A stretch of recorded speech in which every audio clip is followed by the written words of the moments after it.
Sebenarnya ini bukan permasalahan yang kita harus antipati, enggak. Sebenarnya Allah sudah menulis di dalam Quran itu menjelaskan wala nudhiqannahum minal adabil adna dunal adabil akbari la'allahum yarji'un. Jadi sesungguhnya Allah akan memberikan siksa kecil di dunia sebelum siksa besar di akhirat. La'allahum yarji'un, agar mereka kembali ke jalan yang benar. Kalau besok kita di akhirat yang disiksa oleh Allah Ta'ala itu ya tangan kita, ya mulut kita, ya mata kita, ya otak kita itu disiksa. Karena apa? Karena kesalahan dan dosa kita. Umat Islam harusnya mengimani itu, ya kan? Nah kemudian itu kalau di akhirat. Kalau di dunia yang disiksa Allah, yang dikatakan kecil yang mana? Ya sakit itu. Ya tangan kita nggak bisa ditekuk, ada tangan kita itu ditekuk sakit, ada yang stroke, ada yang batuk, ada yang sariawan, ada yang pusing nggak pernah hilang, ada yang keluar darah lewat anus. Nah ini siksa kecil di dunia. Karena apa? Ya karena kesalahan-kesalahan kita. Orang Islam harus sadar. Nah, kenapa siksa ini berhubungan dengan kesalahan? Dijelaskan dalam firman yang lain. Wa ma asyabakum min musibatin fa bima kasabat aydikum. Nah, di sini ceritakan apa saja musibah yang engkau terima itu dari perbuatan tanganmu sendiri. Nah, kan sudah jelas.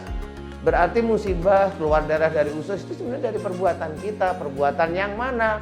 Selama ini memang di dunia belum ada penelitian.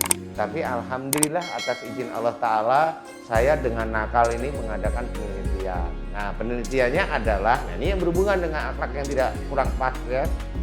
Kalau ada usus kemudian ada keluar darah lewat anus, sebenarnya ususnya ini bermasalah. Berarti ada luka, pecahnya pembuluh darah. Nah pecahnya pembuluh darah itu biasanya ada pembengkakan dulu. Nah pembengkakan dulu itu biasanya diawali dengan panas dulu di daerah usus, di mana banyak obat panas dalam katanya, tapi itu tidak menyelesaikan karena dokter juga agak sulit ya. Bukan karena saya melecehkan beliau, enggak sebenarnya. Saya hanya menjelaskan di sini analisa saya. Jadi pada waktu ususnya panas inilah sebenarnya darah itu mulai keluar terus menerus. Nah kenapa ususnya panas? Saya menerangkan secara real. Usus itu berhubungan dengan penyerapan sari-sari makanan. Dari mulai makan, diserap, dihancurkan dengan lambung, oleh lambung, kemudian diserap oleh usus. Kalau yang berdarah lambung dia biasanya mutah darah, maaf ya, biasanya seperti itu. Tapi kalau keluar lewat anus berarti ususnya yang bermasalah. Nah, penyerapan sari makanan yang tidak baik dengan adanya bengkak, dengan adanya pembuluh darah membesar, berarti ada seperti ini, penyerapan sari makanan. Berarti yang dimasukkan makanan yang baik, kemudian diserap, kemudian keluar harusnya menjadi BAB, kotoran itu ya. Nah kemudian yang berhubungan dengan akhlak adalah khususnya dengan usus. Usus berhubungan menyerap sari makanan, berarti berhubungan dengan menyerap nasihat-nasihat kebaikan.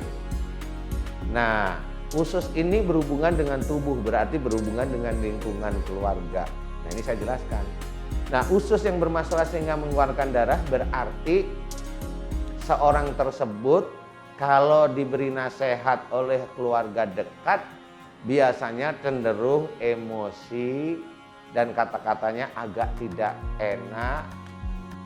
Seperti itu, betul apa tidak? Saya tidak tahu itu. Iya, iya Pak Ustadz, iya. Betul seperti itu. Nah ini real sebenarnya. Jadi ini bukan ramalan, saya bukan tipe orang peramal. Saya memang benar-benar meneliti. Jadi fungsi-fungsi organ tubuh ini sebenarnya bisa menjadi fungsi akhlak kita.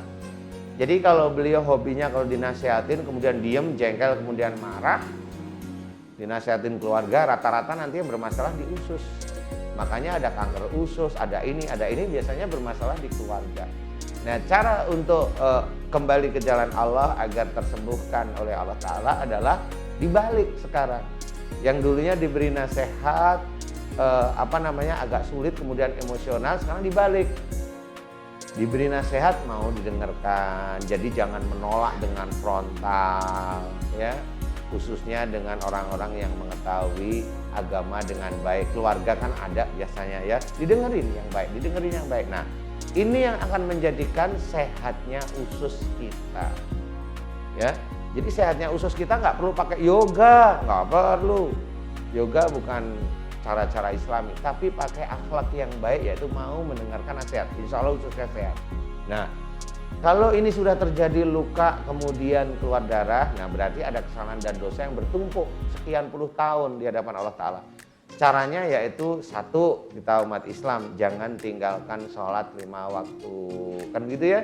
Kalau bisa setiap saat itu membaca Al-Quran, niatnya lillahi ta'ala, jadi bukan amalan-amalan ya. Niatnya membaca Al-Quran itu lillahi ta'ala. Yang kedua, kemudian yang ketiga, rajin-rajinlah tahajud minimum seminggu 3 kali. Kemudian di akhir tahajud selesai memohon ampunan, memohon kesalahan. Yang dulu diberi nasihat emosional, marah, pakai kata-kata yang maaf agak pedas, itu mohonkan ampun kepada Allah Ta'ala terus-menerus. Nah, mudah-mudahan kesalahan-kesalahan yang sekian puluh tahun itu mudah-mudahan bisa diampuni oleh Allah Ta'ala, sehingga Allah memberikan kesembuhan dengan cepat, walaupun tanpa ke dokter, insya Allah walaupun tanpa ke dokter.